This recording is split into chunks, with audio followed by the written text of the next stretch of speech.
Setelah logika Fuzzy, kemudian jaringan secara tiruan, ada lagi yaitu ditemukannya algoritma genetika ya. Ini merupakan dasar dari algoritma yang biasanya digunakan untuk mencari nilai optimum dari suatu masalah. Ya, saya jadi ingat tadi di timeline-nya ada di mana itu ya. Ya, ada di sini, belum saya jelaskan tadi ya. Ya, ini dikembangkan oleh John Holland pada tahun 1975. Apa itu algoritma genetika? Algoritma genetika merupakan dasar dari algoritma yang biasanya digunakan untuk mencari nilai optimum dari suatu masalah. Ada kata gen di situ, genetika. Jadi ini memang meniru proses perkembangan kehidupan gen, meniru proses evolusi Darwin. Nah, kita belajar mengenai evolusi Darwin ya, mungkin bertentangan atau jelas bertentangan ya dengan keyakinan kita. Karena di sana ada aspek yang menafikan Tuhan. Tapi kita bukannya mempercayai evolusi Darwin ya, tetapi itu ternyata kalau dimodelkan dalam bentuk sistem komputer bisa melakukan optimasi. Dan bukannya kita menirukan Darwin dengan menafikan Tuhan, tidak ya, karena yang kita bahas di sini hanyalah angka-angka komputasi. Ya, di mana letak menafikan Tuhan? Ini inisialisasi populasi. Kalau menurut Darwin terjadinya makhluk hidup kan tiba-tiba, tidak jelas begitu ya. Tidak jelas, terjadi secara acak. Terus tumbuh sel, tahu-tahu ada. Nah, ini kan bertentangan dengan agama kita. Karena agama kita mengajarkan kalau makhluk hidup itu diciptakan. Dan itu secara ilmiah juga dibuktikan. Susah sekali ada sesuatu yang punya struktur DNA seperti makhluk hidup yang sistematis, terstruktur, baik sekali. Darwin ditentang oleh ilmuwan Islam yang dikenal dengan Harun Yahya ya. Dia atau beliau menganalogikan struktur DNA makhluk hidup, itu sekarang dibuktikan ya, 1 sendok saja itu ya, itu berisi berjuta-juta DNA, dan 1 DNA saja itu strukturnya sistematis, melebihi sistematisnya pesawat luar angkasa. Jadi sangat tidak mungkin dari tumpuan sampah yang tidak karuan, terus tiba-tiba muncul pesawat luar angkasa, pesawat ulang-alik atau pesawat yang dengan roket. Karena strukturnya kalah jauh dibanding dengan struktur DNA. Nggak mungkin itu. Dari tumpuan sampah macam-macam terus tahu-tahu ada mobil, nggak mungkin. Padahal struktur mobil kalau dibanding dengan struktur DNA itu lebih teratur struktur DNA. Nah, karena yang sederhana saja tidak mungkin, mana mungkin ya yang lebih susah atau DNA itu muncul, DNA makhluk hidup. Jadi pasti ada tangan-tangan Tuhan di situ atau ada peran Tuhan di situ. Jadi makhluk hidup itu diciptakan. Tapi kita kan di sini hanya membuat angka-angka, jadi tidak masalah kalau kita mempelajari algoritma genetika. Jadi pertama inisialisasi populasi, kemudian ada proses seleksi. Ini kan mirip dengan seleksi alam. Dulu jerapah-jerapah kata Darwin itu ya ada yang tinggi, ada yang rendah.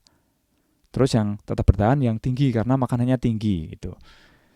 Ya agak aneh juga ini ya. Kenapa? Karena masa tahu-tahu yang namanya jerapah itu tinggi gitu ya atau rendah, anaknya kecil itu kan pasti rendah. Jadi bagaimana dia makan terus menjadi besar? Karena dia termasuk jerapah yang pendek. Ya kalau anak-anaknya tidak bisa makan akhirnya kan musnah jerapahnya. Tapi ternyata sekarang tidak.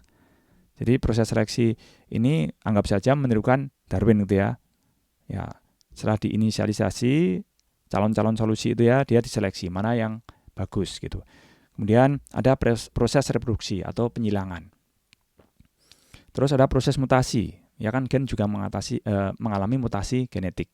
Seperti di alam, ada unsur yang bersifat radioaktif bisa memutasi kita. Kita rambutnya hitam gara-gara kena mutasi jadi putih dan seterusnya.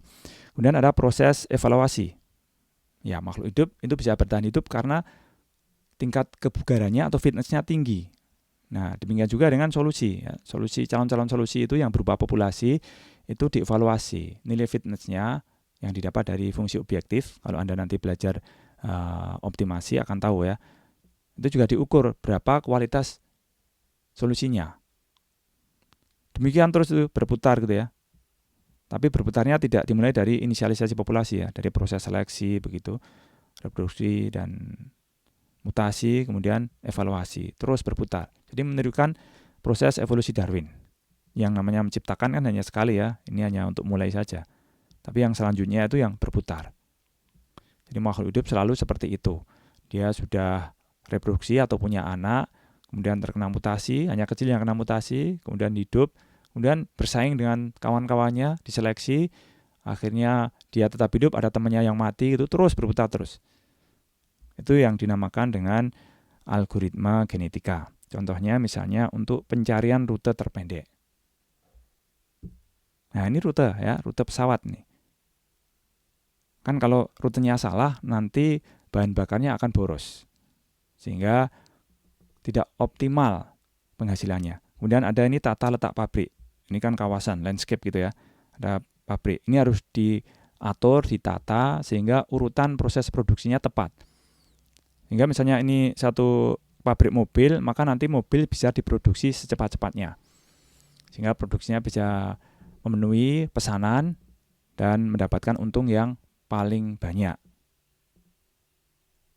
Ini kalau dilakukan secara manual, maka akan terdapat mungkin jutaan kombinasi mesin gitu ya. Sehingga untuk mencari kombinasinya saja itu sudah makan waktu yang sangat lama. Nah kalau lama nanti kan pabriknya malah tidak berdiri. Kalau dengan algoritma genetika, maka proses pencariannya bisa dipercepat. Mungkin kalau sekarang dalam orde jam atau menit saja, tata letaknya sudah keluar. Dimasukkan proses produksinya apa saja, dimasukkan pekerjaannya apa saja, dimasukkan mesinnya apa saja.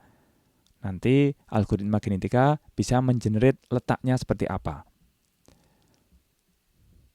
Ini ada komposisi makanan gitu ya, ada miligram-miligramnya. Ini juga bisa dioptimasi dengan algoritma genetika. Optimasinya misalnya dari sisi nilai gizinya. Kita ingin dapatkan nilai gizi yang optimal, tetapi bahannya yang paling murah misalnya. Algoritma genetika bisa mencarinya. Oke, algoritma genetika ini merupakan dasar bagi algoritma berbasis populasi.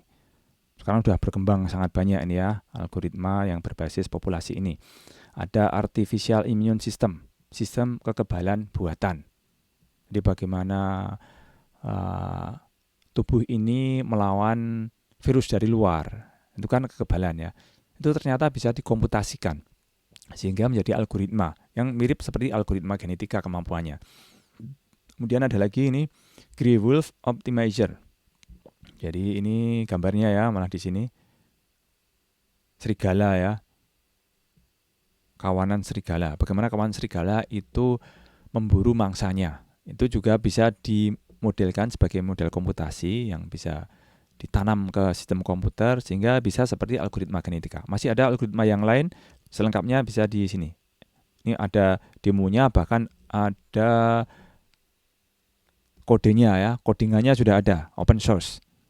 Kita kalau mau menggunakan tinggal menyesuaikan dengan masalahnya apa.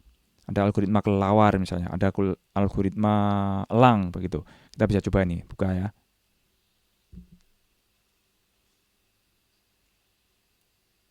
Nah ini, banyak sekali ternyata algoritmanya ya.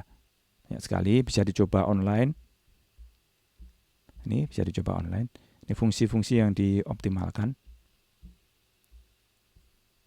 Kita bisa isikan, bisa ditemukan. Silakan kalau ingin dalami sendiri, diklik link ini. Kita bisa mencarinya, ini open source ya, source code. Sehingga kita bisa belajar dari website ini. Oke, itu tadi adalah pengantar mengenai kecerdasan buatan dan pembelajaran mesin yang sekarang sudah berkembang sampai ke deep learning. Wah, agak susah ini terjemahannya. Deep itu dalam, learning belajar. Jadi belajarnya lebih mendalam lagi. Kita akan sambung pada kesempatan yang lainnya, dan untuk kali ini kita cukupkan sekian pembahasan mengenai materi ini. Terima kasih atas perhatiannya. Assalamualaikum warahmatullahi wabarakatuh.